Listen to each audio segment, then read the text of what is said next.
a este teatro. Mira, ¿cómo estáis? No teníais ningún plan mejor para hoy, ¿verdad? Fuera hace un día de perros. Y aquí nos lo vamos a pasar muy bien y vamos a aprender.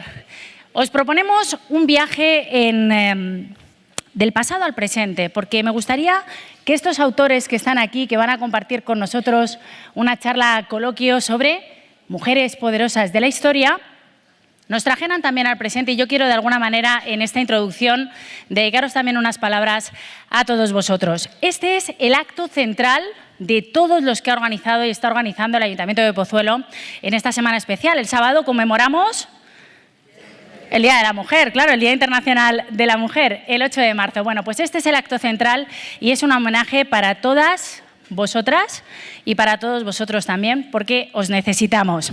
Bueno, yo quería hacer una reflexión inicial, a ver si estáis o no de acuerdo conmigo. Y me gustaría empezar por el presente.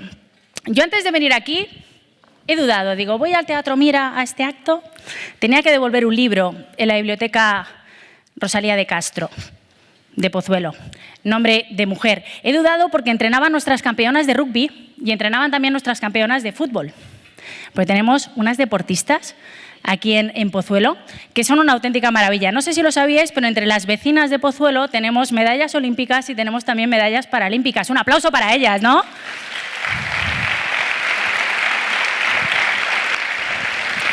Tenemos también, por si no lo sabíais, que podemos disfrutar esta semana, mujeres artistas. Hay un movimiento de mujeres artistas en el municipio que es para sentirse orgullosos y orgullosas de ellas. Están en Padre Vallet, han inaugurado una exposición, también os invito a que vayáis. Pero aquí en Pozuelo, yo soy vecina de Pozuelo desde que tengo 8 años más o menos, hay grandes madres, hay grandes abuelas, hay grandes doctoras, empresarias, abogadas, profesoras, que veo por ahí a Cecilia, que es profesora también. Me gustaría en estas palabras iniciales recordar también en esta semana, cómo no, a las víctimas de violencia de género. Y daros un dato, porque muchas veces los vecinos de Pozuelo lo que nos pasa es que no sabemos muchas cosas que ocurren en nuestro municipio.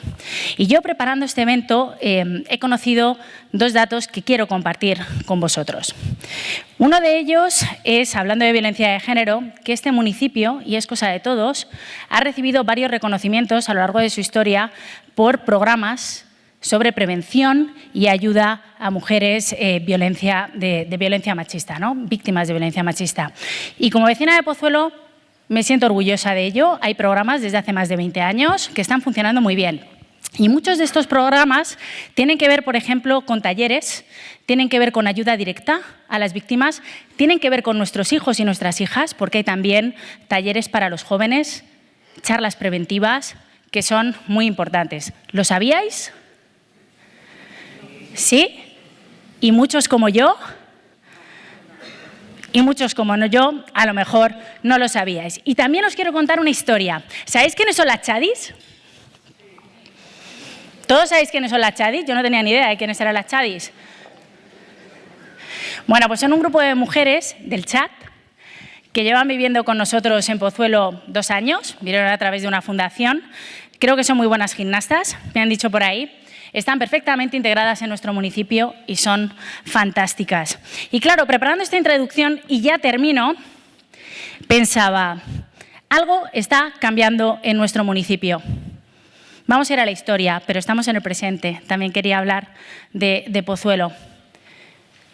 Corregidme si me equivoco, las últimas 3 personas que han estado al frente del ayuntamiento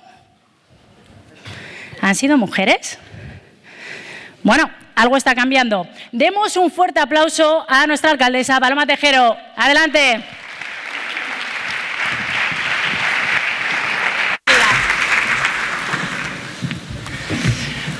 Bueno, muy buenas tardes a todos. Me gustaría saludar en primer lugar pues a nuestros tenientes de alcalde y concejales del Ayuntamiento de Pozuelo de Alarcón, a nuestros ponentes y participantes en este coloquio, que son los verdaderos protagonistas esta tarde, queridas Isabel San Sebastián, Alicia Ballina y Javier Santa Marta.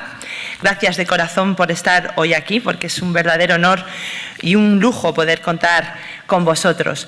También a nuestra querida Marta Solano, la presentadora y moderadora hoy de este evento, también darle las gracias por embarcarse en esta aventura y hacerlo además con tanto cariño. Ella, que como bien ha dicho, también es vecina de nuestro municipio. Y también saludar pues, a nuestras asociaciones, fundaciones, universidades, nuestras peñas que también están, hermandades, en fin, vecinos, amigos todos de Pozo de Alarcón y fieles a todo lo que organizamos en este Gran Teatro Mira. Muy buenas tardes a todos.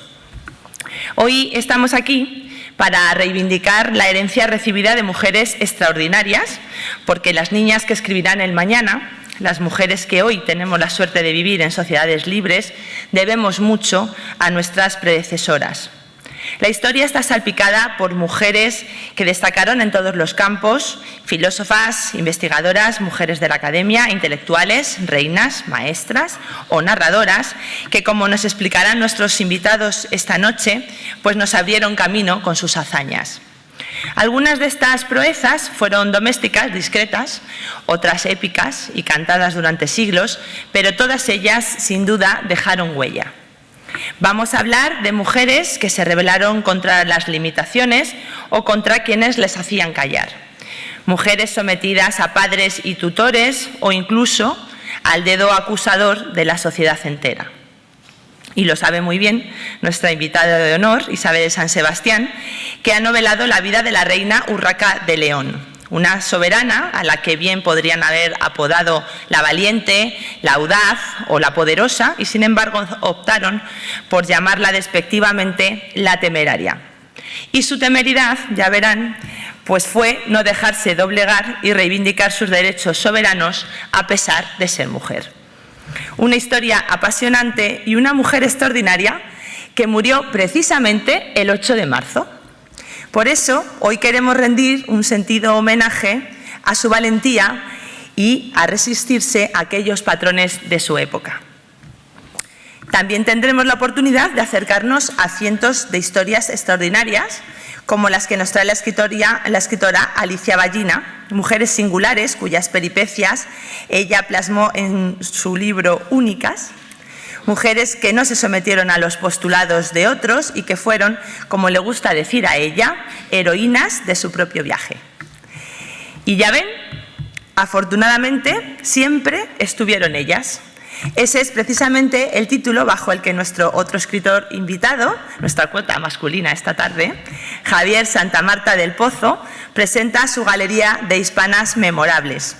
Van ustedes a disfrutar mucho con este gran contador de historias que se conocen poco y que, como siempre comentamos, deberían enseñarse en las aulas. Y precisamente, pues para rescatar ese legado y que no vuelva a caer en el olvido, están aquí nuestros tres invitados. Tres artistas de las letras que serán moderados pues, por la gran periodista Marta Solano. Aprendamos, pues, de las mujeres que nos precedieron y combatamos con argumentos a quienes pretendan decirnos cómo vivir o cómo dictarnos una única forma de ser mujer. Este 8 de marzo somos muchas las mujeres que no queremos que nadie se envuelva en una pancarta en nuestro nombre. Y mucho menos que lo hagan quienes se dicen defensores de la mujer y que en la práctica nos humillan. Porque nos humillan cuando nos dan un trabajo no por nuestra valía, sino por ser la mujer o la sobrina de alguien importante. Nos humillan eligiendo mujeres por catálogo y pagando sus servicios con el dinero de todos. Nos humillan cuando para atacar a una rival política se ensañan con su pareja. O nos humillan aprobando leyes que permiten que salgan los violadores de las cárceles. Y todo esto lo hacen precisamente los que venían a darnos lecciones de feminismo con las matemáticas con perspectiva de género. Las mujeres estamos por encima de debates simplistas como el de si un piropo ofende. Que no nos tomen por tontas.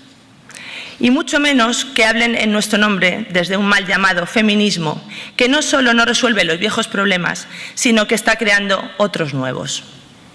Las mujeres no necesitamos pancartas. Las mujeres queremos políticas eficaces que resuelvan nuestros problemas de verdad, nuestros problemas del día a día, Queremos vivienda, queremos sanidad, queremos desarrollo profesional, queremos poder tener una familia si así lo queremos y además queremos poder cuidar de nuestros hijos sin remordimientos y sin renunciar al trabajo de nuestros sueños.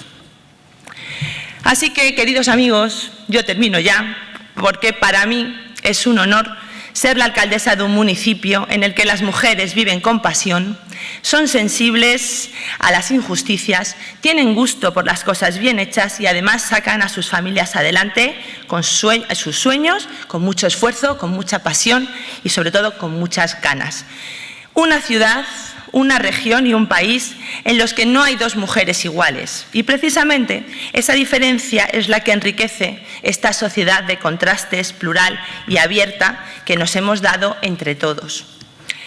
Sin duda, y a pesar de que queda mucho camino por recorrer, tampoco nos engañemos, España es uno de los mejores países del mundo para nacer mujer. Por eso no quisiera cerrar mi intervención sin recordar a todas aquellas que no han nacido libres e iguales como nosotras, que hoy sufren, invisibles, explotadas, maltratadas o abusadas en otros países y para las que pido un aplauso como recuerdo y homenaje de las mujeres de Pozuelo.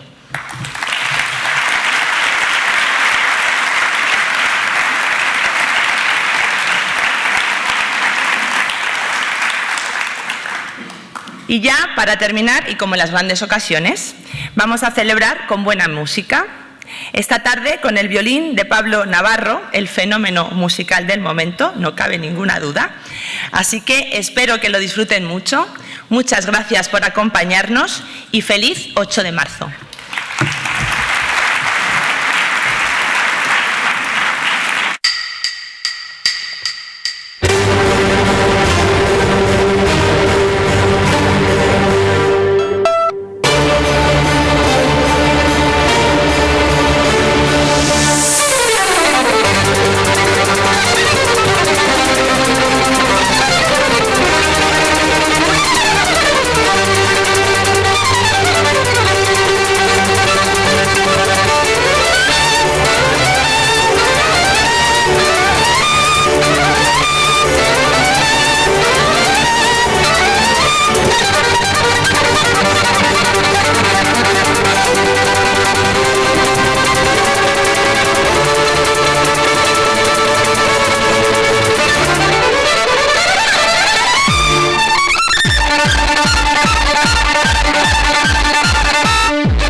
Fantástico, Pablo Navarro. Por cierto, nos ha interpretado una composición de Vivaldi. ¿Sabíais que Vivaldi era profesor en un orfanato en Venecia?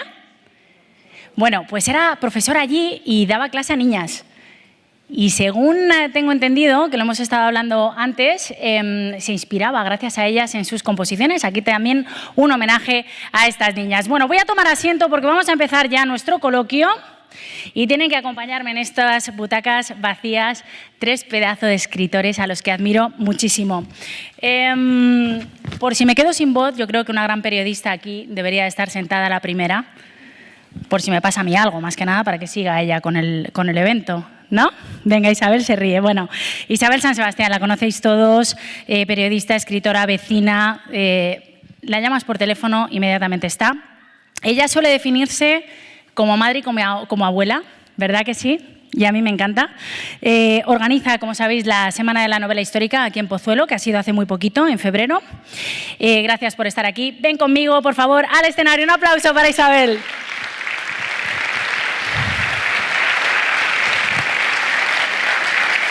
Bueno, Isabel acaba de escribir una novela preciosa. ¿Cómo no podemos estudiar a la reina Doña Urraca de León, por favor, en el cole y en el instituto?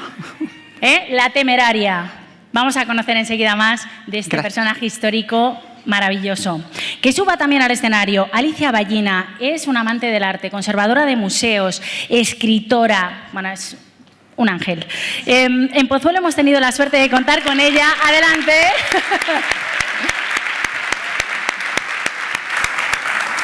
Como autora de novela histórica, bienvenida. Muchas gracias, Marta. Bueno, estamos como en casa, ¿eh? Pues sí. Poniéndoos cómodas. Bueno, experta en arte contemporáneo y viene a hablarnos de su libro Únicas. Qué bonito título, qué inspirador. Únicas. Bueno, vamos a ver qué historia se esconde ese libro. Y nos falta un hombre, ¿no, chicas? Yo creo que sí, lo hemos puesto ahí en la esquina. Pero tiene un apellido muy bonito, Santa Marta. Bueno, que suba aquí con nosotros Javier Santa Marta. Adelante, Javier.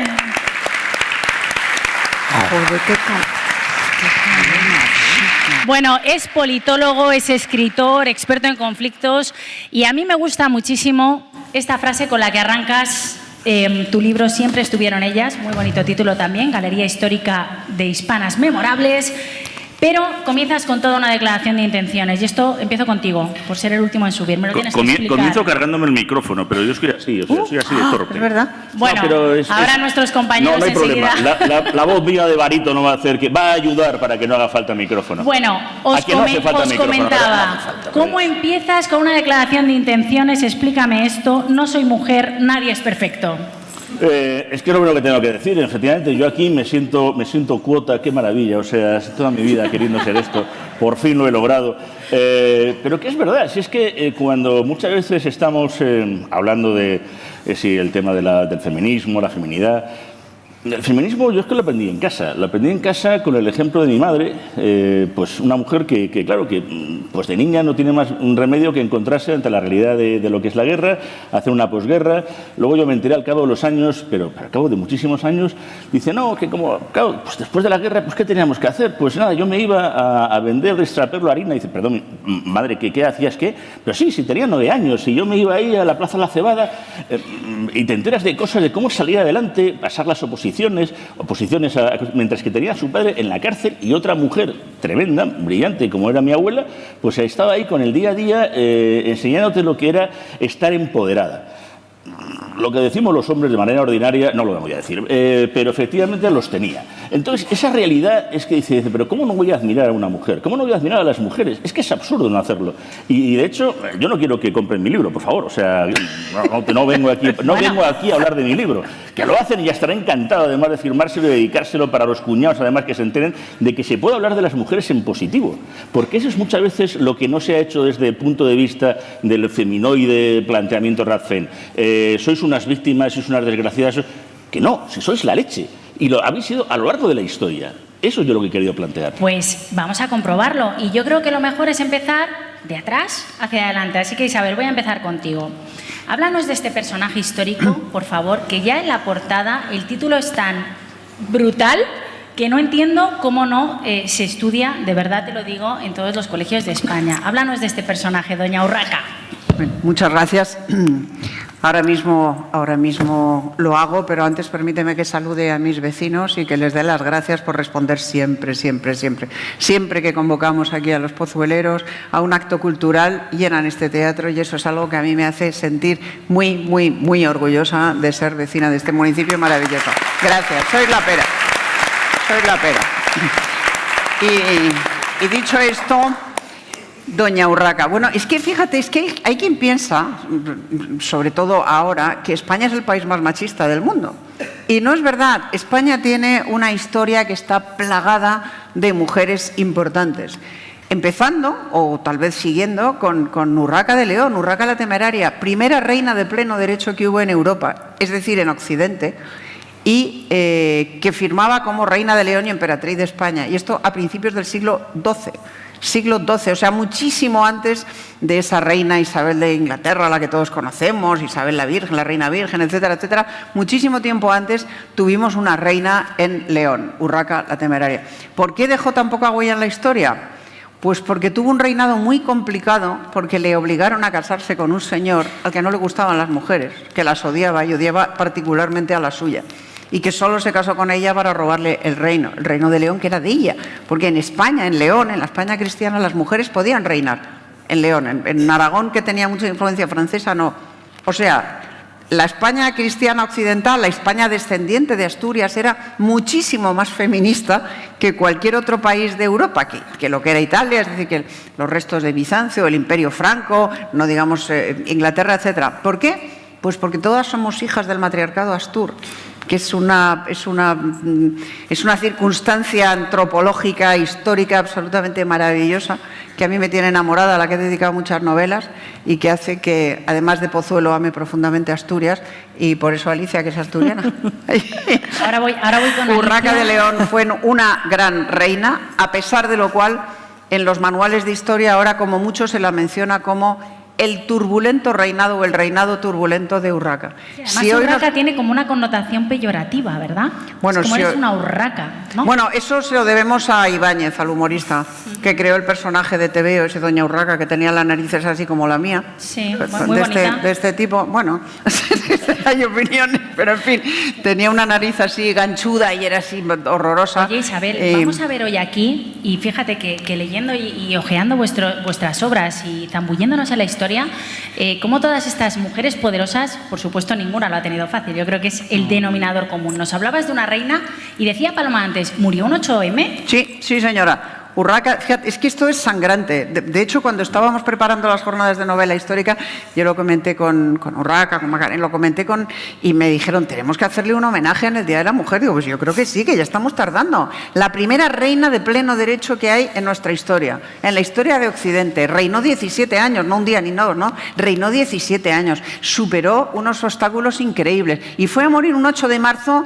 muchos siglos antes de que el 8 de marzo tuviera este significado, por supuesto. Pero murió un 8 de marzo, en Saldaña, y yo jamás he oído que las feministas o las feministas oficiales que reivindican a la mujer el 8 de marzo se acordaran de ella. Pues te digo una cosa, pues ya era hora de acordarse. El sábado presento un programa especial en Televisión Española y os prometo aquí que va a salir Doña Urraca. Ole, bien, gracias. Muy bien, Ada. Alicia, voy contigo. Háblanos de esos personajes. Vamos un poquito más hacia el presente. Luego podemos hablar de otras mujeres anónimas medievales que fueron muy importantes también en la sociedad, ¿no? Más hacia el presente. Creo que tienes 2, 3 personajes que especialmente te han enamorado.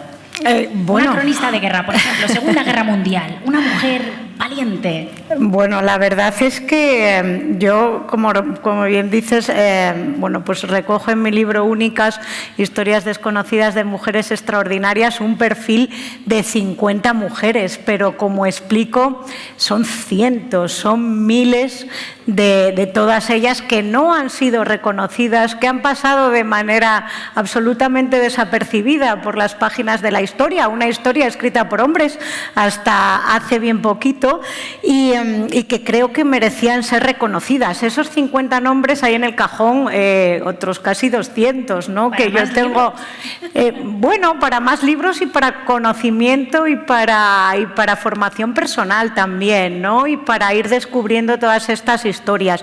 Y estas 50 son una selección que atienden un poco a mis intereses, a mi formación como historiadora del arte y como periodista, ¿no? Y ahí vamos con esta mujer que me preguntabas y que es Sofía Casanova, y es uno de los personajes que a mí más me impactó cuando descubrí un poco su historia, ¿no? ¿Por qué? Pues porque es una mujer que, como muchas de ellas y de las que he descubierto, con unos valores, una formación, una capacidad intelectual absolutamente fuera de lo común. Esta mujer era de un pueblecito de Coruña, que estoy hablando desde mediados del siglo XIX. Esta mujer nace en una familia desestructurada porque su padre los abandona muy prontito, y ella se forma y se educa con sus abuelos, ¿no? Que es algo que me pasó a mí también, y que en mi vida mi gran referente es mi abuela, ¿no? Y entonces yo por eso me sentí un poco identificada con ella, en este caso Sofía con su abuelo Juan, ¿no? Y ella adopta el apellido de su abuelo a modo de homenaje, ¿no? Porque fue el que le enseña a leer, a escribir, a declinar, a recitar poemas, y su situación económica es compleja. Vienen a Madrid, su madre, que además era española pero había nacido en los Estados Unidos, para buscarse literalmente la vida, se dedica a dar clases de inglés y manda de tapadillo, ¿no?, al periódico El Faro de Vigo algunos poemas de su hija, y se los empiezan a publicar, y ella empieza a abrirse camino en el mundo madrileño de literatos, Campoamor, Pérez Galdós, etc. Pero ¿qué pasa? Que desafortunadamente se enamora de la persona equivocada. No me lo puedo creer. Como tantas. Qué Exacto. raro. Y esto le va a costar... ¿De quién se enamora? Pues se enamora de un tipo polaco, de un escritor y además estaba obsesionado por Platón. Hizo una tesis doctoral durante 12 años sobre Platón. Ella le siguió a todos porque era profesor de universidad. Le dio 4 hijas y el tipo la despreció, sufrió el maltrato, el abandono más profundo, porque él quería tener varones, ¿no? Y entonces no solamente la maltrataba, sino que la despreciaba, la engañaba con alumnas de la facultad. Y esta mujer, que además vivió en Polonia, vivió en Rusia, vivió en Moscú la Revolución rusa en 1917, fue cronista de las 2 guerras mundiales, de la Guerra Civil Española. Madre mía, Isabel, vaya Fíjate, vida. Es que estaba pensando, según escuchaba a Alicia, cuyo libro es maravilloso, que me lo he leído nada más salir, que muchas mujeres poderosas comparten la desgracia de haberse casado con las personas incorrectas.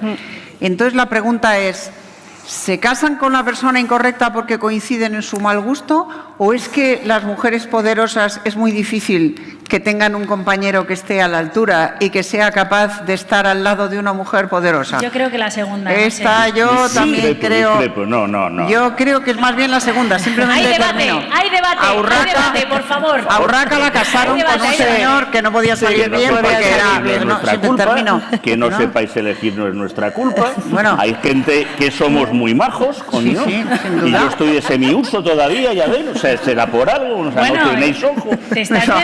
Has venido aquí, has vendido No, fatal pero- tu libro, pero te estás vendiendo muy bien. Hombre, ya puesto ya que uno está, en fin, pero... Es difícil que un hombre acepte de buen grado y con normalidad y con naturalidad estar con una mujer poderosa. Y cuanto más atrás nos vamos en el tiempo, más difícil era eso. difícil. Pero Más difícil. fijaros, ella escribe, porque ella, como digo, fue cronista además de ABC durante casi 30 años y muere con 96 años y es prácticamente una mujer desconocida. Fue académica de la lengua galega y sus artículos están realmente, como Pues digo, es que- fue la la primera mujer que entrevistó a Trotsky y ella en sus escritos llega a decir que se enamora de este hombre. La verdad es que dice que no era nada atractivo físicamente, pero que le enamoró su intelecto, su talento, ¿no? Luego, efectivamente, claro, es que pensad que no convivías. Mira, ya prácticamente. entrevistó a Trotsky y yo a Gorbachev. Mira tú qué diferencia. Mira, para que veas. A mi favor, a mi favor. Bueno, Esto se iba a decir. no de esperéis Trotsky que dijo que todavía- también era bastante desagradable Todavía podéis físicamente. entrevistar a Putin. Enseguida vuelvo contigo, claro. porque estamos hablando de mujeres, bueno, pues importantes, desafortunadas en el amor, pero vamos a ver también cómo hay mujeres en la sombra muy importantes para hombres que sí han triunfado. Eso también ha pasado en la historia. Por ejemplo, la mujer de Sorolla. Luego vuelvo contigo. Compañero, de ese maravilloso libro, tú que eres experto en conflictos, bueno, no tiene por qué ser de conflictos, pero haces un recorrido importante por mujeres que seguro que aquí en este auditorio no les suena. ¿Con quién te quedarías? No, es muy difícil intentar elegir una. Es verdad que Sofía de Burgos me pasó igual que Alicia, que es fascinante, porque es que es una mujer que, de hecho, sus libros y lo que escribió, libros sobre de la guerra, con sus artículos de la Primera Guerra Mundial, esa entrevista a Trotsky, Torcuato Luca de Tena la ficha para ABC, son las primeras mujeres profesionales en el periodismo.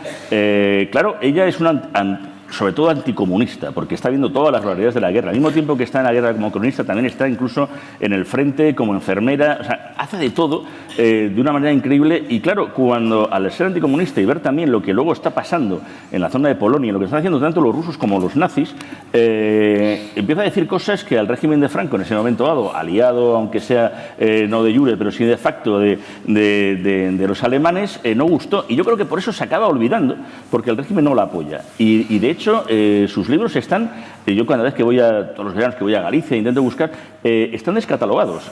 Ha salido ahora una nueva edición, pero una edición muy cara, que no está para el gran público, y es una pena. Y espero que algún editor se anime a recuperar, precisamente porque el gran problema de estos personajes, sobre todo que han escrito, es que luego se han perdido. O se han perdido, por ejemplo, un personaje que siempre ha sido también como María de Zayas, que es una literata del siglo de oro, que además ella, por decirlo así, muy feminista, lo que pone en sus escritos, vamos, lees los escritos de María de Zayas, Irene Montero es una moñas en comparación con María de Zayas, le echa unas narices, se va a vivir con Ana de Caro, no sabemos ahí tiene el lío, ¿no? Da igual, además es amiguísima eso de el señor por excelencia del siglo de oro, que es Lope de Vega. Estás diciendo siglo de oro, siglo de oro. Estamos con una autora, con Cervantes, María de Zayas, siglo de oro, los libros los tenemos a disposición en el Centro Virtual Cervantes, están en las bibliotecas a disposición, hay incluso alguna edición buena integral en la Fundación Castro, para si alguien lo quiere tener.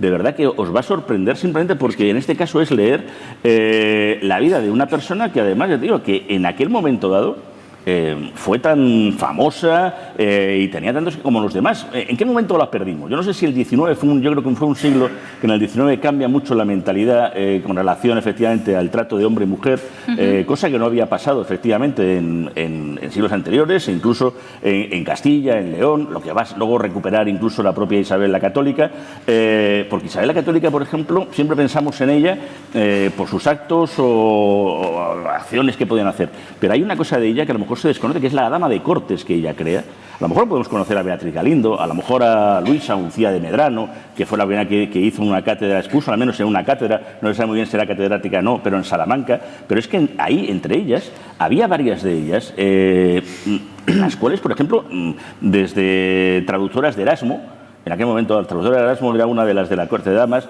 una que se empezó a pegar también con un señor de la época, diciendo que por qué se tenía que utilizar el neutro latino para hablar de las mujeres, que se utilizara el femenino. Está todo inventado, pero lo inventamos para colmo en la corte de Isabel la Católica. Eso evidentemente también el 8 de marzo no lo algunas cosas antes, algunas cosas se inventaron antes. claro. Es que a veces pensamos que Isabel la Católica bajó de una nave espacial. O sea, de repente apareció Isabel la Católica, la gran reina. Pero Isabel la Católica procedía de una estirpe de mujeres fuertes que venía de muy atrás. Y repito, que descienden del matriarcado Astur. A veces oímos decir, no, es que España es hija de Roma. Bueno, es hija de Roma y de Asturias y de la cornisa cantábrica, y eso no era Roma. La cultura romana era terriblemente machista. La cultura griega, la cultura musulmana, ni os cuento. O sea, si no hubiera sido por don Pelayo, pues ahora estaríamos aquí todas con velo, etcétera. Pero afortunadamente hubo otra España y hubo otra cultura. Y esa tradición matriarcal, esa tradición de mujeres que eran las que buscaban esposa a sus hermanos y no lo contrario, esa tradición de mujeres que podían gobernar en sus castros, que tenían un poder espiritual enorme, fue calando, fue transmitiéndose a través de la Alta Edad Media. La institución del infantazgo, por ejemplo, es apasionante. Las infantas, Elvira y Urraca son las más conocidas, pero hubo otras, gobernaban territorios que eran más grandes y más poderosos y más ricos que los de cualquier conde. Y no se casaban, pero no hacían votos. O sea, eran mujeres libres, que no podían casarse, de acuerdo, pero podían tener vidas absolutamente plenas, incluido el plano sexual, siempre que tuvieran un poquito de cuidado. Pero quiero decir que toda esta Alta Edad Media hispana, cristiana, en el reino de Asturias, después de León y después Castilla, es una edad de mujeres poderosas, de mujeres fuertes, de mujeres de frontera. Es una edad de guerra constante, es un tiempo de guerra constante durante el cual los hombres o no están porque están combatiendo o han muerto en combate y son las mujeres las que se hacen cargo. Hemos visto muchísimas películas del oeste donde aparecen estas pioneras que van ahí en la carreta y tal, y esto fueron 3 días en comparación con los 5 siglos largos de frontera en España, de mujeres ahí en esa frontera luchando, peleando, y todo eso dio lugar a esas mujeres escritoras, a esas mujeres que gobernaban, a esas mujeres pioneras que cruzaron el charco y se fueron a América, por ejemplo, acompañando a los conquistadores o ellas solas en busca. España es un país con una tradición de mujeres poderosas, de mujeres importantes, larguísima.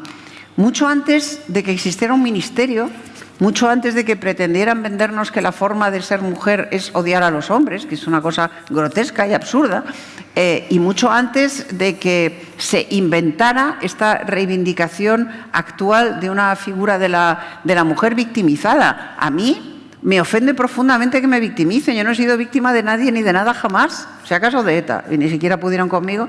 Pero vamos, esto de ser víctima por el hecho de ser mujer a mí me saca de quicio, especialmente en España, donde ya digo, venimos de una estirpe larguísima, antiquísima, imagínate Berenguela importantísima. Berenguela de Castilla es que cambia también la historia de España. María de Molina, las Leonor. Hoy, antes me lo han visto, llevo aquí una Mafalda, pero es que Mafalda era una de las hijas de Berenguela, hermana de Leonor. Leonor, la princesa de Asturias, y yo he propuesto además, y he hecho algún artículo en ABC, que cuando llega a reinar, y yo creo que reinará Dios mediante, tendría que reinar como Leonor IV, porque había una Leonor de Castilla, había una Leonor de Aragón, había una Leonor de Navarra, ha habido mujeres que aunque a lo mejor no hayan tenido la capacidad de ser propietarias exactamente como una Urraca, pero sí han tenido ese poder, y yo creo que sería un homenaje además a esos reinos que acaban terminando y convirtiéndose en lo que hoy es España. Pero Berenguela, perdón, Berenguela cometió, desde mi punto de vista, el pecado de no atreverse a reinar ella. Berenguela cambió poder por influencia, que era algo muy apreciado durante mucho tiempo, incluso hoy es algo muy apreciado, ¿no? A una vez, no, es que ejerce una gran influencia en su jefe, en su marido, en su tal, en su cual. No. Berenguela, que era la reina de Castilla, de pleno derecho, era ella la reina, decidió ceder ese poder a su hijo y ejercer una influencia en la sombra. Urraca, Urraca dijo, aquí la reina se moi y no cedo el poder ni a mi hijo, ni a mi esposo, ni a nadie. Ole ella, una mujer poderosa y empoderada. Pues un aplauso y defensora para doña Urraca, por favor, que Hola. se lo merece, Ole. doña Urraca y todas estas grandes mujeres. Me ha gustado mucho que hemos aterrizado un poco el tema, porque también es injusto en la historia que solo se reconoce a los reyes, a las reinas. ¿Y qué pasa con todas esas personas anónimas, Alicia, que tú también hablas en tu libro, o personas, mujeres en la sombra? Tú eres experta en arte, háblanos de la mujer de Sorolla, por favor. Bueno, yo estaba viendo que habéis utilizado ahí de fondo, en el cartel que me estaba fijando, muy bonito el cartel, por cierto, un montón de rostros famosísimos, bueno, por supuesto Lola Flores, pero estoy viendo a Clotilde García del Castillo, retratada por Sorolla, estoy viendo a Isabel Barreto, estoy viendo a Alejandrina de Gessler, estoy viendo también a Ángeles Santos, muchos artistas. Una sabia. No, muchas pues artistas. Háblame de alguna de ellas. Yo quería centrar el tiro, si te parece bien, en la mujer de alguien a quien admiramos todos mucho, el pintor de la luz. Bueno, hemos hablado aquí precisamente en las jornadas de novela histórica de la España que pintó Sorolla. Hicimos un recorrido también bonito por el personaje, ¿no? Es verdad que en el libro recojo la figura de Clotilde porque Clotilde fue una mujer en la sombra, una mujer detrás del gran genio. Como tantas. Claro, lo que pasa es que Clotilde lo hizo de manera voluntaria. Y eso es una connotación importante, porque hubo otras mujeres que no lo hicieron de manera voluntaria y que además a lo largo de la historia del arte, por ejemplo, hablabas, hay muchísimos ejemplos. Esto daría para mucho y no tenemos tiempo, pero la historia del arte y la mujer a lo largo de la historia del arte ha sufrido una vinculación, por supuestísimo, desde siempre vinculada, porque la historia del arte es un reflejo, como los libros que escribimos, de lo que pasa en la sociedad, ¿no? Y eso está ahí, y el arte vinculó a la mujer desde la prehistoria con la fecundidad, con la maternidad, la mujer, esos vientres abultados que veíamos, exacto, ¿no? con esos pechos voluptuosos en las Venus, ¿no? Y el papel de la maternidad, yo no soy madre, pero soy hija, y la maternidad es algo realmente que va vinculado con la mujer desde siempre, ¿no? Y vinculado con la tierra, con el origen, ¿no? También en muchos momentos ha hecho que la mujer sacrificara parte de su vida, de sus sueños, y sigue haciéndolo en muchas ocasiones, porque renuncia muchas veces a grandes metas, ¿no? Por esto. Pero si se hace de manera voluntaria es estupendo, pero hace 150 años esto no era así, y muchas veces ahora mismo también nos pasa. Hace 40 tampoco. Claro, ya hace 40 tampoco. Hace 3 tampoco. Yo tengo la suerte de que en mi casa, por ejemplo, que son mis referentes, mi familia y yo, el ámbito de la educación es esencial, ¿no? Yo tengo la suerte de que yo, como decía Isabel, vengo de un matriarcado. Entonces, mi padre, por ejemplo, que va a cumplir 85 años, es un cocinero excelente, hace las camas, eso no existe, y es de una generación en la que yo, con los años que tengo, no he conocido a ningún hombre con la edad de mi padre que haga eso. La verdad es que en eso tengo una suerte enorme, ¿no? Y yo no soy un ejemplo para contar, pero hay tantas mujeres que han permanecido en la sombra, no por voluntad propia como Clotilde, sino porque no han tenido otro remedio que sacrificar. Que son la mayoría, que no han tenido claro. Aquí hablamos muchas veces de patria, pero Javier... Hola. Matria. Javier quiere hablar de matria, y él en su libro dice, hay que hablar de matria. Explícanos eso. No, porque efectivamente parece que aquí ha venido una vicepresidenta a decir algo de lo cual pues ya había hablado desde Unamuno, a ser un concepto tradicional, el de matria. Pero es que está muy bien relacionado a lo que acaba de decir Alicia. O sea, hay una realidad, y es un hecho. O sea, el hecho de la maternidad y la importancia que tiene en la mujer, incluso hasta también en el tema del infantargo, el aspecto también de que la legitimidad la da la mujer. O sea, porque los hijos de mi hija y nietos míos son los de mis hijos, los serán o no. Eso es un clásico de toda la vida. O sea, y a la hora de tener que no sé, pues que quedarse embarazado, pues nosotros no podemos. Bueno, en mi caso es muy posible que hasta mellizos, pero bueno, eso es otra cosa. Claro, la realidad es que y efectivamente se lo comentáis, Isabel, se iba a la guerra. Pues nosotros somos desde la época de los diplodóculos, que éramos, pues no sé, desechables, o sea, íbamos a la caza, no volvía, bueno, pues me iré con otro. O sea, las mujeres podían tener la capacidad, poligamia, de tener y continuar con una herencia que la daban genéticamente a los que se quedaban en la guerra. O sea, y le pasó, por ejemplo, a mujeres que también estuvieron en la guerra, como Agustina de Aragón o María Pita, y que tuvieron varios maridos. Pero es que los maridos éramos básicamente los más desechables del mundo mundial. Es que eso es lo que en sociedades incluso... Sí, en sociedades Isabel incluso niega con la cabeza. Más preparadas, como la de los insectos, incluso servimos de alimento. Los hombres sabemos que estamos para lo que estamos. Y Alicia igual. Bueno, a ver, en la España musulmana, por ejemplo... hablamos de lugares, ¿no? No, hablamos de historia. A ver, yo para hablar de maternidad, yo te aseguro que me apunto la primera, pero como decía Paloma, la alcaldesa, pues en vez de hablar de chorradas y de si un piropo es una ofensa o no es una ofensa, facilitemos la conciliación. O sea, que mi hija no tenga los mismos problemas que tuve yo hace 37 años, que son los años que tiene ella, para conciliar su carrera con sus hijos. En eso hemos avanzado poquísimo y ahí es donde tendríamos que avanzar. Pero bueno, si hablamos de historia, en la España asturiana, en la España cristiana, por ejemplo, quien transmitía el linaje era la mujer. Efectivamente, era la mujer la que transmitía el linaje, es decir, la herencia genética en términos, digamos, en términos históricos, en términos de legitimidad histórica. En la España musulmana, en cambio, la mujer era una mera vasija, era un mero receptor, el que transmitía el linaje era el hombre. Y por eso muchos califas fueron hijos de esclavas, de cautivas cristianas.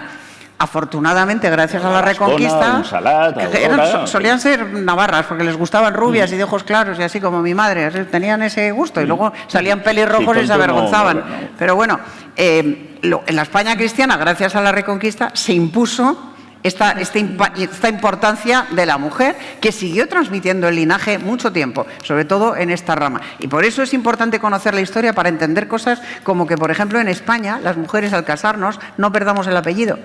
Eso es fundamental, porque eso pasa en todas partes. Tú en Francia te casas y eres Madame Grant. Mi hija, por ejemplo, que es española, se ha casado con un francés, en Francia sería Madame Grant. Pues no. Mi hija es Leire Larracoechea San Sebastián. O sea, conserva su nombre y sus dos apellidos y no adopta el de. Eso tiene un porqué histórico. Y el porqué es eso.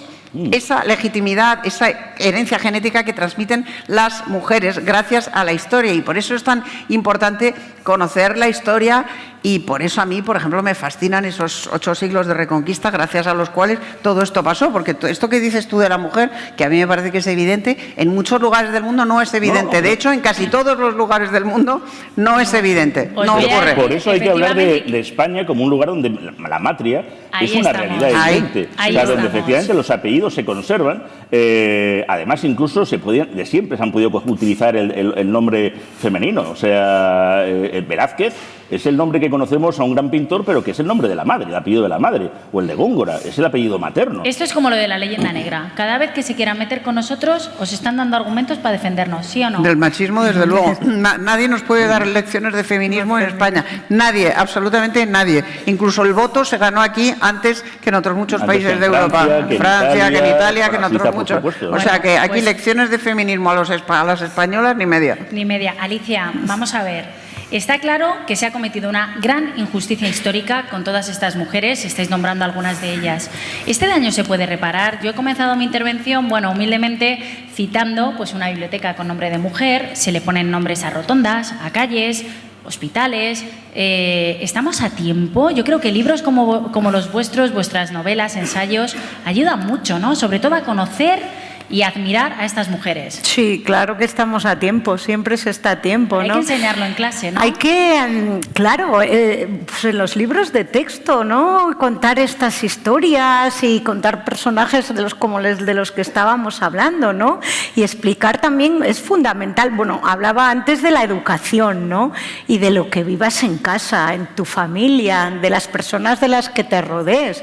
Yo creo que eso, el primer núcleo, ¿no? Y de contacto con la realidad, con el amor, con la confianza, con la seguridad, es la familia. Entonces, tener unos padres, tener unos abuelos, ¿no? Que te transmitan y que te cuenten y que te hagan ver que tienes fuerza, tienes capacidad, tienes cualidades, ¿no? Y que puedes hacer lo que quieras y que si te apetece jugar al fútbol y ponerte de portera, puedes hacerlo, ¿no? Porque es fantástico y seguro que tenemos a nuestras campeonas del mundo, ya que campeonas claro, del mundo también. Yo me educaron en la idea de que, todos tenemos cualidades y que si las potenciamos y si nos esforzamos y nos rodeamos además de gente que nos puede ayudar, porque solos no podemos hacer nunca las cosas, pues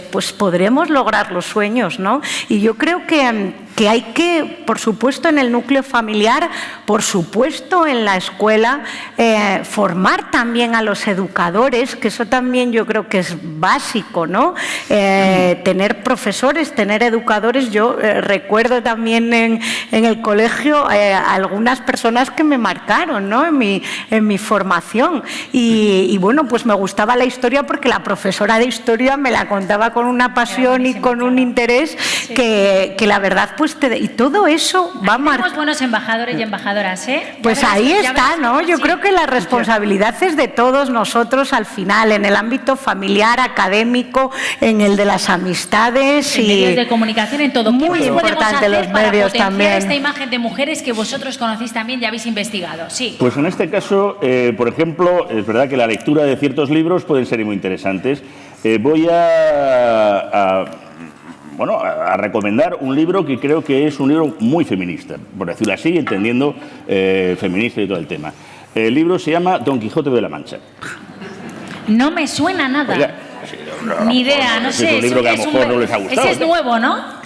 Yo creo que hay nuevas versiones, parece que han sacado y tal, pero es verdad que le preguntaron a una vicepresidenta que ahora mismo está en otro puesto importante y le citaron el libro y habló de Dulcinea y yo digo, oye, está bien que cite usted el único personaje que no existe en todo el puñetero libro. Bien, la vemos centrada, menos mal que también era una de las feministas clásicas. Entonces, claro, cuando uno se lee y ve incluso a las mujeres de Cervantes en general, en todas sus obras, y ves a Dorotea, ves a Pastora Marcela, pero incluso hasta las pequeñas historias que hay una historia que además me la recordaba antes Isabel, en el que pues hay una viuda rica, en fin, que bueno, pues que guapa, lista, inteligente, pues eso, en viuda, insisto, porque se habrá ido el pobre hombre a Lepanto, qué sé yo.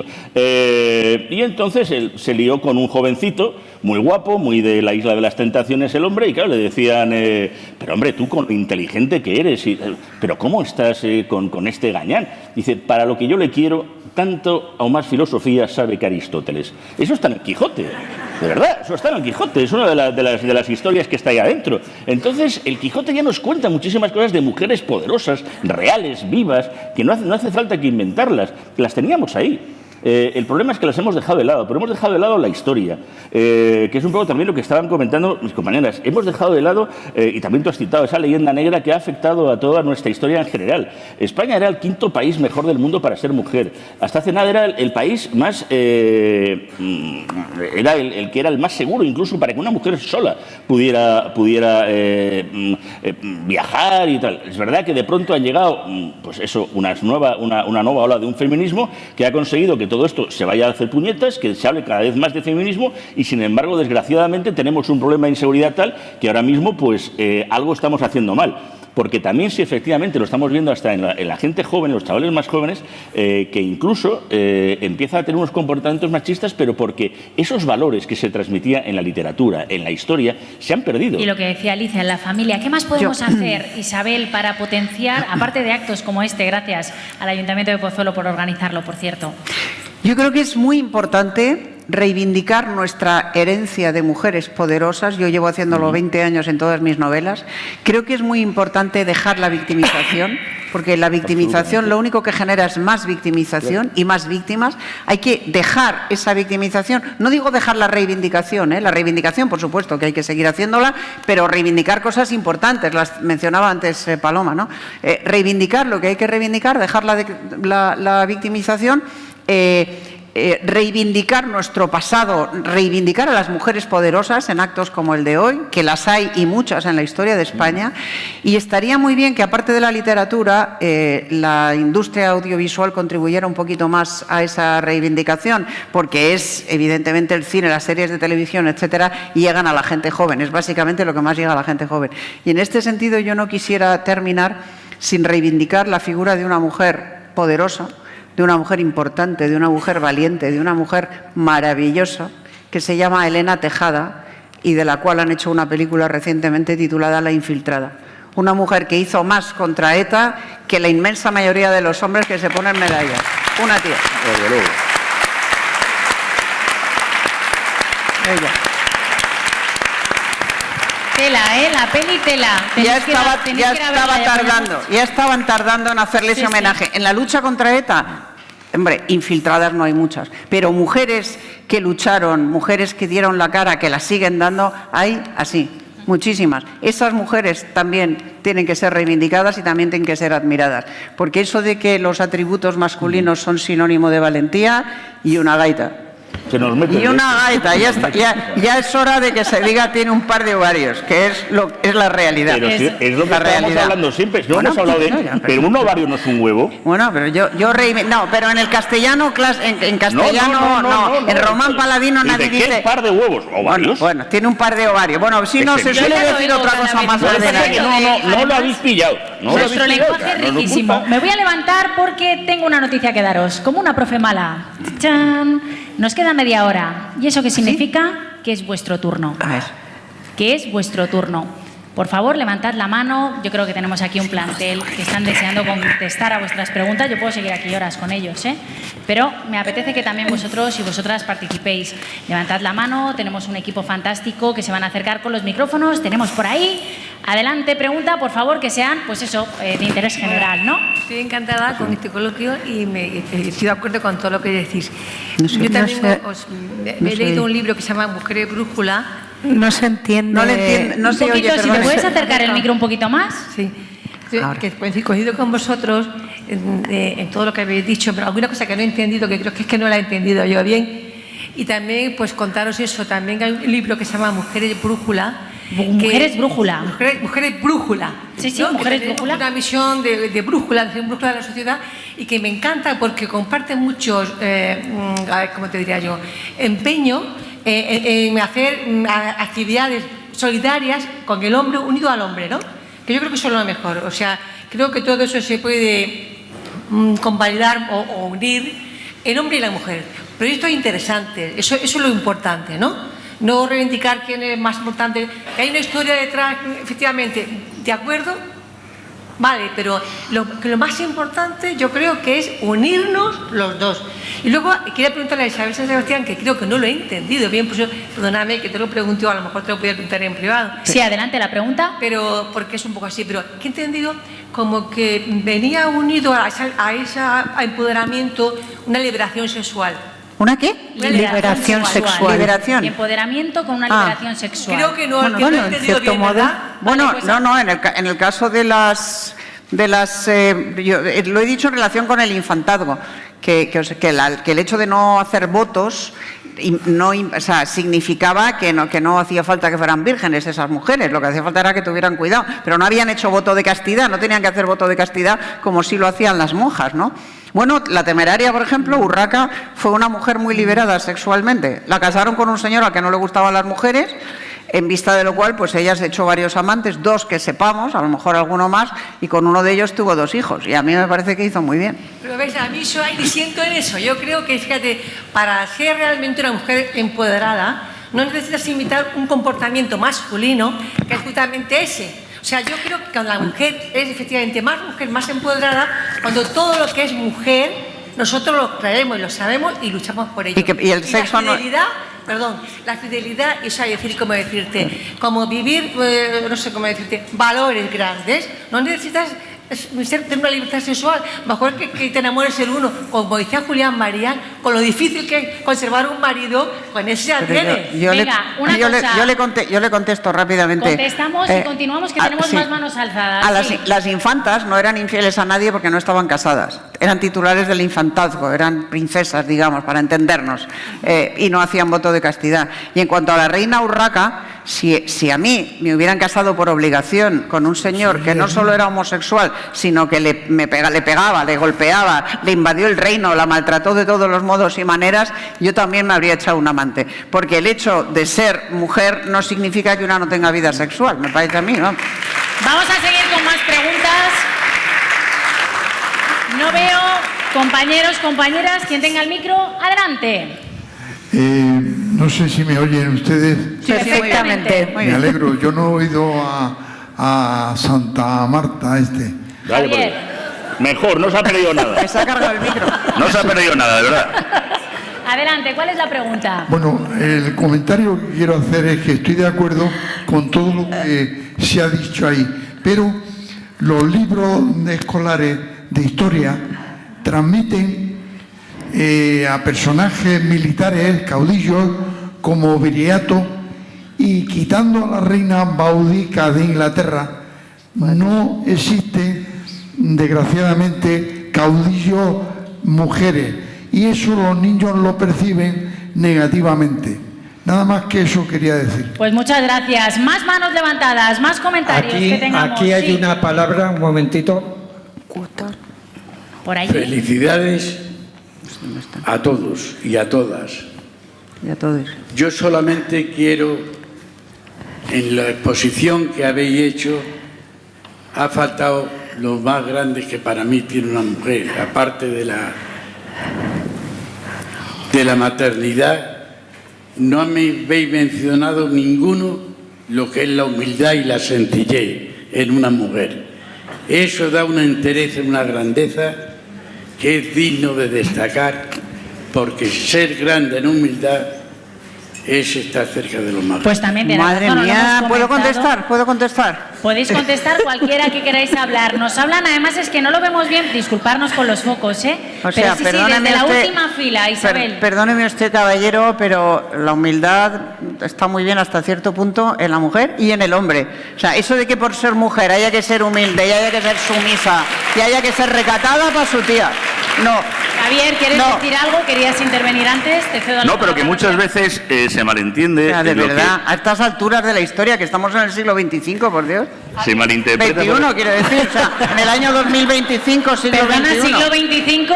No, siglo XXI, año 2025. Eso Exactamente. es. Javier, adelante. Por ejemplo, para poner un ejemplo de muchas veces lo que se malinterpreta, lo que puede ser una mujer, que puede ser empoderada y no tiene por qué estar ahí saltándolo las cabras como, no sé, ¿entiendes? Egeria, la que se convencía, la primera mujer en el siglo IV que hace una visita a los santos lugares y hace el primer libro de viajes. Una mujer curiosísima que además ella le escribía a sus amigas, le llamaba hermanas. Entonces, como era una mujer soltera que iba sola, decía, será monja.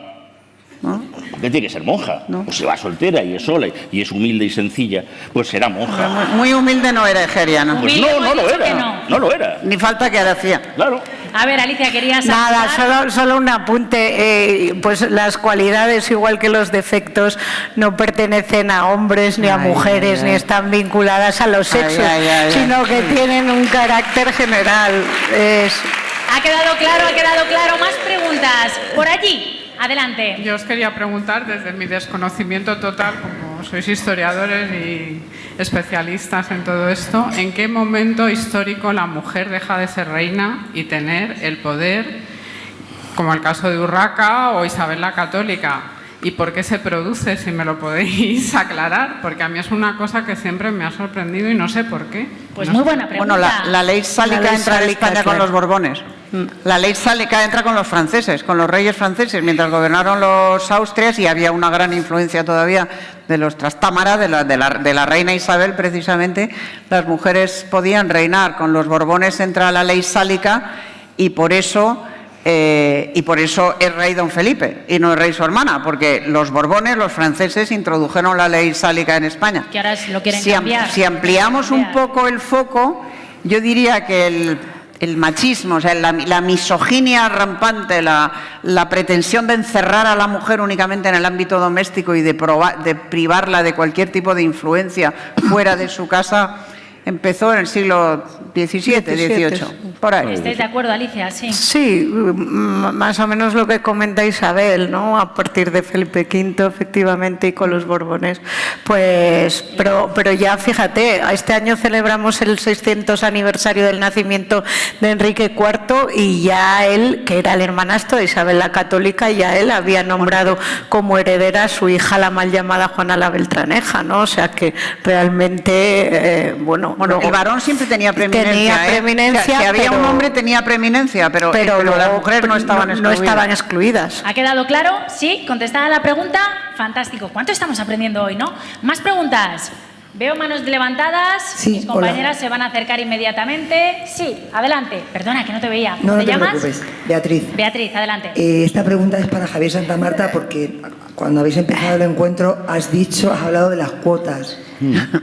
Entonces quería saber qué opinas de la existencia de cuotas pues en el mercado, en la política, todo esto.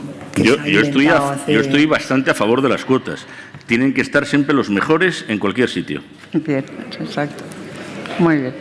Ha contestado diplomáticamente. ¿Alguna queréis participar? Es que a mí qué más me da que sea hombre, mujer o medio pensionista. O sea, tendrá que ser el mejor en su campo para la cosa que estoy haciendo. O sea, es que yo no voy diciendo, no, que sean nada más mujeres y a ser posible rubias, un 80, ojos verdes. Oiga, ¿y eso para qué? No, son cosas mías. No sé, es que es absurdo. O sea, si es que no quiero ni 5 ni 5. Yo estuve trabajando muchos años en ayuda humanitaria, es verdad que hay más mujeres. Y un día, pues hablando en una de las clases, dice, ¿ves la importancia? Yo, la misión más importante que llevaba, de 30 personas que había, 25 eran mujeres. Hacemos una cuota para hombres. Pero ya me decía, dice, ya, pero el jefe de misión eras tú. Yo, ya, pero es que mi jefe era una jefa. Y la jefa de mi jefa era otra jefa, también era mujer. Entonces, no entréis por ahí. Si es que esto es absurdo. Hay momentos dados en que hay más hombres, otros más mujeres, pero lo que tienen que haber siempre son los mejores. Ya está, a mí me parece... ¿Queréis participar? Sí, adelante. Hacemos una ronda rápida, por favor. No, yo rapidísimo. A mí las cuotas siempre me han parecido ofensivas y yo creo que las personas tienen que llegar a donde puedan por sus méritos. Dicho lo cual, a lo largo de mi vida profesional, que ya es larga, ya el año que viene me jubilo, este año me jubilo, lo que me parece que ha sido un obstáculo siempre muy difícil de salvar para las mujeres no es el hecho de ser mujer, es el hecho de ser madre. De madre, es la madre. Es la maternidad la que entorpece una carrera, la que te plantea un obstáculo muy difícilmente salvable. Entonces yo no soy partidaria de las cuotas, pero sí sería partidaria, decididamente partidaria, de políticas de conciliación que permitan que las mujeres puedan ser madres y puedan ejercer sin renunciar a su trabajo. Es esencial. Eso es lo importante. Yo creo que desgraciadamente aún los puestos de poder y los que reparten las barajas son hombres. Y eso dicen los datos. Y los datos son infalibles. Y los que al final liberan el dinero para que nosotros escribamos libros son hombres. Los que liberan el presupuesto para que podamos hacer películas de cine son hombres. Aunque luego haya una directora, una guionista o una... Y eso todavía hay mucho que avanzar en ese sentido. Queda muchísimo por hacer, queda muchísimo por hacer. Aquí tenemos una presidenta de autonómica y una alcaldesa que está muy bien. Ahí está. Por allí arriba, adelante. En primer lugar, yo pues quiero dar las gracias a los tres autores, que yo asisto casi a todas las presentaciones de libros, pero hoy he venido especialmente por un libro, que es un libro dedicado a Doña Urraca, de Isabel. Y alguien preguntó antes por qué en España no hubo luego reinas. Pues conviene saber que el hecho de que hubiera habido una reina, Doña Urraca, en León, perjudicó, entre comillas, al Reino de León. ¿Por qué? Porque el Papa no le gustó nada que hubiera una mujer reinando en León. Y por eso todo su empuje en favor de Castilla pues perjudicó, podríamos decir, un poco a León. El último rey de León, Alfonso IX, tuvo dos hijas. Bueno, tuvo un hijo que se murió, tuvo dos hijas, pero por esa tendencia que se mantenía en los reinos de la época, bajo la presión del Papa, esas dos hijas no pudieron ser reinas. Pues vamos a trasladarlo. Yo creo que está muy bien la introducción y creo que por aquí quieren intervenir. Bueno, no estoy de acuerdo. Castilla formaba parte de León en la época de Urraca y siguió formando parte de León hasta que el hijo de Urraca, Alfonso el Emperador, dividió el reino entre sus hijos, adoptando o readoptando una costumbre que venía de Navarra, pero esto no tuvo nada que ver con el Papa, tuvo que ver con que dividió el reino. Alfonso IX efectivamente tuvo hijas. Y el padre de Berenguela, de la reina Berenguela, es decir, el rey de Castilla, Alfonso VIII, también tuvo hijas e hijos, y su heredera fue una hija. Lo que pasa es que le cedió el poder al hijo. Es decir, yo de verdad no creo que el hecho de que Urraca perjudicara al Reino de León en absoluto. Lo que perjudicó al Reino de León fue que el padre de Urraca le obligó a casarse con el rey de Aragón, que era un señor que era homosexual. Y eso, ese detalle personal tan íntimo, tuvo una influencia política determinante. Eso y la ambición desmedida que le llevó a este señor, Alfonso el Batallador, a invadir el reino de su mujer. No creo en absoluto que el hecho de ser mujer perjudicara a León. Y de hecho después Castilla tuvo una reina sensacional que fue Isabel la Católica. Y también Berenguela fue una gran reina, aunque no fuera de pleno derecho. No, o sea, ahora que a los papas no les gustaba que las mujeres reinaran, en eso estamos muy de acuerdo. En eso 100% de acuerdo. Y les siguen sin gustar. Más preguntas. Oye, me encanta, ¿eh? Qué gozada, qué bien. no sabéis, es que nos sentimos muy acogidos, ¿verdad? Es una gozada cuando presentamos un coloquio y hay tanto interés. Esto es como los profes, ¿no? Cuando dan las clases y los alumnos preguntan. Fantástico. Estoy dando tiempo a que pasen el micro. Puedo contar un chiste, bailar algo. He optado por esta anécdota. Adelante. Estoy completamente de acuerdo con Isabel que el hándicap de las mujeres es la maternidad. Y habéis hablado antes de la película Infiltrada. Nos centramos mucho en el personaje de la que se infiltra, pero si os fijáis hay un personaje que es una mujer también, que forma parte del operativo de la policía y que por quedarse embarazada la tienen que sacar del operativo. Entonces, yo creo que ese es el verdadero problema a resolver, o uno de los principales problemas a resolver, para que las mujeres tengan los caminos tan abiertos como lo pueden tener los hombres en ese sentido. Sí, señor. Que no se trata de cuando ya los críos nacen, que luego el hombre y la mujer pues son tan intercambiables como cualquiera, pero el hecho del embarazo y... Vamos, no sé cuál es la solución de esto, pero yo creo que ahí está. Es un condicionante. Gracias por el comentario, de verdad. Tenemos más preguntas, nos quedan 10-15 minutos más o menos, o sea, todavía tenemos para intervenir, si se animan. Eso de que, yo voy contestando mientras tanto, eso de que después de que los niños nazcan los hombres y las mujeres son intercambiables, en teoría. Pero en realidad la estadística dice que la inmensa mayoría de las que renuncian a una carrera, las que piden media jornada, etcétera, para cuidar a los niños son mujeres. Y la inmensa minoría, hombres. Esa es una realidad todavía hoy y las políticas que se hacen para evitar que eso ocurra son ridículas. Ridículas, no hay ni dinero. La brecha salarial viene ahí. La brecha salarial viene ahí, no viene en origen. En origen no hay ningún tipo de brecha salarial. La brecha salarial se produce porque son abrumadora mayoría las mujeres que renuncian. Entonces, una cosa muy sencilla, pero sencillísima, que habría que empezar por cambiar en España, serían los horarios. España tiene unos horarios laborales irracionales que no se producen en ningún otro lugar de Europa ni del mundo probablemente. Sí, porque empezamos a la misma hora, pero salimos mucho más tarde. Si España racionalizara sus horarios, muchísimas madres no tendrían que pedir, ni padres tendrían que pedir reducción de jornada. Isabel, podrían Alicia trabajar. quería comentar algo que me parece muy importante. Alicia, di. Bueno, te lo comenté aquí ahora en Petit Comité, ¿no? Que me parece también este año el lema del Día Internacional de la Mujer, que no lo hemos dicho, creo recordar que es para todas las mujeres y niñas, derechos, igualdad, empoderamiento, ¿no?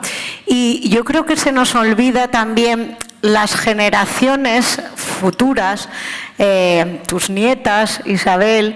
En el mundo hay 65 millones de niñas. 65. 3 de las cuales son nietas mías. Y todas esas jóvenes, esas niñas, ¿no? También que son el futuro y que son la esperanza y que, como dije antes, yo no tengo hijos, ¿no? Pero yo creo que el futuro radica en ellas, ¿no? Y debemos también tener cuidado con los mensajes que transmitimos. Y esto es importantísimo porque trasladando toda la historia al presente, ¿no? ¿Cuántas mujeres son víctimas de violencia de género, de violencia sexual, de violencia digital en redes sociales, ¿verdad? Que se ha disparado de manera exponencial, ¿no? Y el daño que genera esto con los cuerpos que se dice ahora no normativos, con una serie de violencias que se producen en todos los entornos y que debemos proteger a nuestros hijos, y por eso es tan importante, como hablaba antes, educar en esos entornos de solidaridad, de igualdad, de respeto, ¿no? y de derechos en ese sentido. Y yo creo que hayas traído el lema, porque lo vamos a oír mucho, ese lema en los últimos días, y yo creo que estamos en una semana para reflexionar, ¿no? Y para mejorar y para construir. Preguntas, tercera fila. Hola, buenas tardes. Bueno, mi pregunta es muy sencilla, muy cortita, a cualquiera de los tres. ¿Ustedes creen que es necesario un ministerio de igualdad en un país como España? Javier, empiezo contigo. Eso, la más que para el lío, me meta yo en el jardín. Sí, claro. Primero la cuota, luego el jardín. O sea, vamos, me odiáis. A mi modo de entender, no. Yo creo que no haría falta, porque lo que es ilegal, y si se produce violencias o si se produce una discriminación o si están los ministerios correspondientes, el de trabajo, el que corresponda. Yo creo que somos una sociedad, y además sobre todo la española, en donde la mujer tiene una importancia y donde yo creo que además como sociedad de España, yo creo que es un matriarcado, somos incluso hasta en lo religioso, somos el país más mariano del mundo. O sea, que yo creo que nos viene atávicamente ¿no? ¿Tampoco? No, sí, pero la imagen de la mujer que transmite, no me quiero meter en jardines, pero en fin, la imagen de la mujer que transmite la tradición mariana no es precisamente la de una mujer empoderada, y ahí lo dejo. No me quiero meter en más jardín, pero en fin. Pues nos podemos jardinar, sí, pero porque hay una cuestión de que viene de lo que es el respeto a la madre, de lo que es el derecho, o sea, la visión de madre. Otra cosa es que no estemos confundiendo el aspecto mariano con el aspecto eclesial o pontifical, o de lo que estamos hablando de lo que es la Iglesia como tal. Pero hay una realidad que entronca con lo que es la forma de ser en España. Y yo creo que en ese aspecto, vamos, negarlo, porque es que además es una cosa tan atávica que es que la propia, donde está la Macarena, es donde estaba Isis Astarte. O sea, es que era donde estaban la realidad de todo ese culto a la madre primigenia que siempre ha estado aquí. Pues yo creo que es tan importante ese aspecto matriarcal desde el punto de vista de madre que hay que verlo. Entonces, si algo es ilegal, si algo atenta contra la hay que ir contra ello. Pero es que tenemos un Ministerio de Igualdad, pero que efectivamente no hace políticas de igualdad, no hace políticas de conciliación, hace políticas de enfrentamiento, no hace unas políticas en las cuales, pues efectivamente, en cuanto de pronto el Instituto de la Mujer estaba y recomendaba una serie de obras, por ejemplo, las de Carmen Mola, hasta que se dieron cuenta que Carmen Mola eran 3 tíos y uno de ellos también barba como la mía. O sea, y de pronto diciendo, entonces ya no nos gusta esa obra. ¿Por qué? Porque no la ha hecho una mujer. Son conceptos de enfrentamiento y no verdaderamente si queremos hablar de empoderamiento para la mujer. ¿Queréis apuntar, Isabel? Sí, yo voy a ser más políticamente incorrecta. Y yo creo que no hace ninguna falta, y creo que Sánchez también cree que no hace ninguna falta, pero tenía que darle un ministerio a Podemos. Alicia. Yo creo que si las cosas funcionaran y de verdad tuvieran la relevancia y cubrieran las necesidades y se hicieran esas políticas públicas de las que hablamos, sí tiene un sentido. Lo mismo que un Ministerio de Cultura. Lo que pasa que, claro, el Ministerio de Cultura, en el que yo llevaba trabajando muchísimos años, realmente se ha convertido, como este Ministerio de Igualdad, en un lugar donde se colocan ciertas personas para emitir discursos y relatos alterados, modificados y que generan pues sentimientos de enfrentamiento. Realmente, si uno, como además este año también celebramos el 30 aniversario de la conferencia de Beijing, ¿no? Que fue importantísimo también y un punto de reflexión y digamos de inflexión también para hacer políticas públicas que tuvieran que estar vinculadas al género en el sentido de favorecer a las mujeres en aspectos como la salud, como hablábamos, como la violencia sexual, como la pobreza. ¿Cuántas mujeres, cuántos millones de mujeres viven en la pobreza, con ausencia de oportunidades laborales, con incapacidad para conciliar, si tienen la suerte de tener un trabajo, ¿no? Si todo esto funcionara y realmente estuviera al servicio de la mujer, sería excelente. Pero cuando esto se convierte en instrumentalización para generar todo eso de lo que estamos hablando, realmente... Pero es que las políticas de igualdad son políticas transversales. O sea, tiene que haber igualdad en todos los ministerios, en toda la vida, o sea, no hace falta un ministerio para eso, hace falta que todos los ámbitos de lo público y de lo privado asuman que el trabajo no tiene nada que ver con el sexo, que tiene que ver con la capacidad. Y claro, lo que pasa es que esto es así hace poco. O sea, con el género realmente poco. Es lo mismo. Pero la conferencia de Pekín... ¿Sí? Lo que nos llevó es al gran problema de confundir el tema del gender, traducirlo directamente como género y hablar y confundirlo con el sexo. Y al final nos está llevando... pero es que lo que no podemos hablar, y una ayuda humanitaria, es llevar a políticas de género, por ejemplo, una ayuda humanitaria, en lugares donde hay a mujeres a las que las matan a pedradas, donde las llaman un burka, donde decimos que es empoderado llegar a un hijab o un niqab. No, estamos locos, porque eso no es empoderamiento ni es llevar a cabo ningún tipo de política, sino precisamente jugar a estar creyéndonos que ahora mismo en Afganistán tienen que ver sexo en Nueva York porque lo decidimos nosotros. Es absurdo. Ya. Os habéis quedado a gusto, ¿no? Ya me callo. ¡Viva don Pelayo! Para ellos que se han quedado ¡Viva a gusto. don Pelayo! Venga, viva. Gracias a él. Seguimos, os cuento, nos quedan 5 minutos y nos despedimos. Última oportunidad, mano alzada, venga, por ahí tenemos, sí, tú quieres preguntar, ¿verdad? Sí, por ¿Cómo favor. te llamas? ¿Cómo te llamas? Ricardo. ¿Y tienes una buena pregunta? 2 cortitas. ¿2? 2 cortitas, pero brevísimas. Venga, ¿Alguna mujer que pregunte, que solo ha preguntado una? Sí, solo ha preguntado una mujer. Solo una mujer, venga, hombre, amigas, sale, anímense. Había una mujer Que no ahí. se diga. Bueno, Beatriz A ver, también. venga. Vale, sí, perdón. No, una de ellas es, Alicia, sí, has mencionado antes a Clotilde. Sí. En el entorno de... ¿Qué preguntas?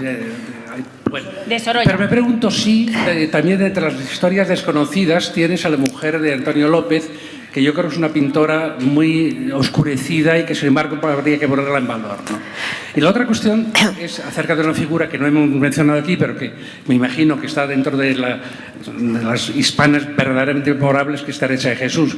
Leyendo la historia de Teresa, de Rosa Rossi, es sorprendente que todos los personajes vinculados a la historia de Teresa, en su inmensa mayoría, son mujeres. Es decir, tanto aquellas que son promotoras, patrocinadoras de sus fundaciones, como aquellas otras que le crean problemas, que son sus compañeras de viaje, en un 90% sorprende en esa biografía que sean todas mujeres. Pues vamos a preguntárselo, Yo creo que ha quedado claro. Empezamos por Clotilde y hablamos luego, si os parece, de esa Sí, rápidamente. Rápidamente. De las 50, la verdad es que he hecho una selección. La mujer de Antonio López se recogerá en el siguiente. Aquí tengo varias pintoras, no sé si os suena Rosario de Velasco, se hizo una exposición de ella en el Thyssen hace poquito, fue una mujer también muy interesante que precisamente por una serie de convicciones políticas pues fue también un poco abandonada y apartada de la historia del arte. Está, como decíamos, ahí vemos un autorretrato también de Ángeles Santos, que es otra gran artista que además tiene obra en el Reina Sofía, vallisoletana. Está otra mujer que se llama Margarita Manso, que Margarita Manso tuvo una historia también muy interesante porque fue, digamos, la única mujer por la que Lorca sintió durante su juventud un cierto atractivo sexual, y que ella además estuvo casada con un pintor importante y ella luego también renunció a la pintura por una serie de circunstancias, pero convivió con Maruja Mayo en el grupo de las Sin Sombrero, se formó en la Real Academia de Bellas Artes de San Fernando, etc. Y luego, por supuesto, también está otra gran artista, además de Alejandrina de Gressler, que vemos también ahí un retrato suyo, que fue una pintora gaditana importante también, a la que su marido apoyó muchísimo en su formación como artista, porque hay que decir también que los hombres, los maridos, los hermanos, los padres apoyaron muchas veces a muchas de estas mujeres que yo recojo en mi publicación. Bueno, hay que leerlo porque hay muchas. Y por supuesto, 2 segundos, Remedios Varo, ¿no? Remedios Varo, que algunos la conoceréis porque es una pintora surrealista importante que se tuvo que exiliar a México. En México fue reconocidísima y en España la verdad que también pasó sin pena ni gloria, pero estará en el próximo volumen. Qué bien, tomamos nota, bien la sugerencia. Sobre Teresa de Jesús, bueno, es que necesita un libro ella sola y de verdaderamente es fundamental, es importantísima, pero para que vean incluso lo curioso que es en la vida, lo que es a Teresa de Jesús, quien la empezó a puñetear, incluso la denuncia ante la Inquisición, es otra mujer, que es la princesa de Éboli, y quien la salva de la Inquisición es un hombre, Felipe II. Por cierto, una de las cortes también más femeninas que podamos ver en aquel momento dado y con una influencia tremenda de la mujer en esa corte de Felipe II. Sobre la pregunta de si nos sorprende, cuando una conoce la historia medieval española, no sorprende. No me canso de decirlo, en la historia medieval española hay muchísimas mujeres, unas más conocidas, otras menos y otras perfectamente anónimas, pero determinantes en la historia. Seguimos, sí. Gracias. Mi pregunta va a ser corta. Se dice que el gran mal de las mujeres en líneas generales, es decir, en todo el planeta, son 2, la pobreza y la misoginia global. Entonces, cuando uno ve en la historia esa especie de reverencia y fascinación por las Venus, por la maternidad, por la belleza femenina, y sin embargo luego llega la misoginia, ¿dónde están las raíces realmente históricas de esa misoginia? Buena pregunta, a ver. ¿Dónde están las raíces de la misoginia? Pues en las culturas patriarcales. Ahí es donde empieza la misoginia. Cuando las culturas matriarcales, es decir, las culturas que adoran a la tierra, a la luna, a la tierra que se deja fertilizar y a la luna que fertiliza, culturas matriarcales, celtas, etcétera, son sustituidas por culturas patriarcales, por culturas de pastores, por culturas de macho que fecunda a la hembra, empieza a desarrollarse el concepto misoginia. En el mundo primitivo no existía misoginia. Las mujeres tenían un papel tan importante como los hombres o más, porque también cazaban, no cazaban grandes piezas, cazaban cosas pequeñitas, ponían trampas, etcétera, y recolectaban y aportaban más a la tribu muchas veces que los hombres. La misoginia es una cosa que empieza relativamente tarde en la historia, pero que crece muy deprisa y que además se alía con la mayor fortaleza física del hombre. Pero vamos, la antropología es maravillosa. Si le interesa el tema, yo le recomiendo un libro fascinante que se titula El primer sexo. No, el primer sexo es el de Simone de Beauvoir. Simone de Beauvoir. No. El de Helen. Bueno, me acordaré. Es que no tengo aquí el teléfono para mirarlo. Pensamos, pero mientras tanto, sí. Lo pensamos. Javier, querías apuntar. Yo creo que más que pobreza es independencia, son cosas diferentes. El que una mujer sea independiente, tenga sus propios recursos, es lo que la hace verdaderamente libre para poder hacer cualquier cosa. Pero en cuanto, si es pobreza, como tal, me pongo un poco de ejemplo porque es lo que tengo más a mano, no por otra cosa. Pero es verdad que cuando yo veía los campos de refugiados, se hacían muchas políticas después de la puñetera conferencia de Pekín con el tema de hacer políticas de género en los campos de refugiados para ayudar a las mujeres. ¿Qué ocurría? Que no se ayudaban a los hombres. Los hombres en los campos de refugiados básicamente entonces se alcoholizaban y se suicidaban, mientras que las mujeres seguían con su rol, porque en las sociedades más pobres y humildes, con su rol de madre, de esposa, de lo que había que hacer. Y entonces en los campos de refugiados la fortaleza, la fuerza, en lugares muy pobres, eran precisamente las mujeres. Los hombres son los que desgraciadamente se acaban sin tener su capacidad de rol y acaban en suicidio, en alcoholismo y en violencia hacia esas mujeres por no entender el tema. Entonces lo de la pobreza, simplemente por poner ese detalle. Bueno, bien. La religión tiene mucho que ver con la misoginia. Lamentablemente, claro, es lo que iba a decir un poco ahora, ¿no? Y hablabas de la historia, claro, bueno, hablabas de la historia del arte también y hablabas y yo he apuntado ligeramente el tema de la maternidad, ¿no? Desde el principio, pero luego es verdad que la historia del arte ha tenido esa dualidad y ese enfrentamiento entre la imagen de Eva, ¿no? Como una mujer tentadora, pecadora, ¿no? Una mujer, por esa parte, ese aspecto negativo, enfrentado, por supuesto, con la imagen de la virginidad de María, ¿no? Y esa madre, que protectora, ¿no? Y que intercede entre el hombre y Dios, ¿no? Entonces ese enfrentamiento y esa dualidad ha estado presente también en la historia del arte desde la Alta Edad Media hasta prácticamente el siglo XVI, que con el Renacimiento, evidentemente, pues la mujer se convierte a través, por supuesto, de la pintura mitológica y de las grandes pinturas de los venecianos, de Tintoretto, de Veronés, pues esas Venus, ¿no? Con esos cuerpos sugerentes y que luego, por supuesto, la mujer a lo largo de los siglos va a convertirse, evidentemente, en modelo, ¿no? Y en referencia, y eso sí lo cuento en el libro, ¿no? Y como, pues por ejemplo, muchos pintores, es que esto da para mucho, ¿no? Pero la mujer no tenía ese papel de creadora. La mujer, al ser madre, su ámbito se reducía al de la domesticidad. Era la familia y el ámbito doméstico en el que ella se desarrollaba. Y luego el hombre se dedica. Siempre ha sido así, ¿eh? Claro, no siempre, pero digo, o sea, cuando está, claro, vino mucho más tarde, ¿no? Pero la mujer, a lo largo a partir de pues eso, el 17, del 18, la mujer se dedicaba al ámbito doméstico especialmente. Hemos visto justo ese corte, impresionante. Bueno, hasta aquí esta charla coloquio. Yo creo que los tres se merecen un fuerte aplauso. Gracias de verdad por estar con nosotros. Os invito a bajar al escenario porque ahora tenéis trabajo. Tu reloj.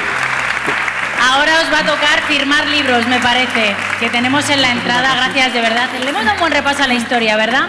Bueno, por mi parte nada más, ha sido un placer acompañaros en esta charla coloquio. Abusad de ellos, que van ahora para allá. Yo os quiero recordar 2-3 citas por si os apetece. Estamos en plena semana de la mujer, estamos en Pozuelo. Bueno, pues os voy a decir unas citas. Esa exposición Mujeres Artistas del 5 al 30 de marzo, más de 45 mujeres artistas vecinas en ese centro cultural que os decía al principio, Padre Valleta, al lado del Ayuntamiento. El 21 de marzo, a ver quién se apunta, yo me apunto, tenemos un taller de autoprotección y defensa personal. ¿Quién se apunta? No me dejéis sola. Alguien se apuntará. Bueno, 22 de marzo, un concierto de la mujer en la música a lo largo de la historia, muchas más actividades. Gracias, ha sido un placer y ahí tenéis a los autores. ¡Hasta la próxima!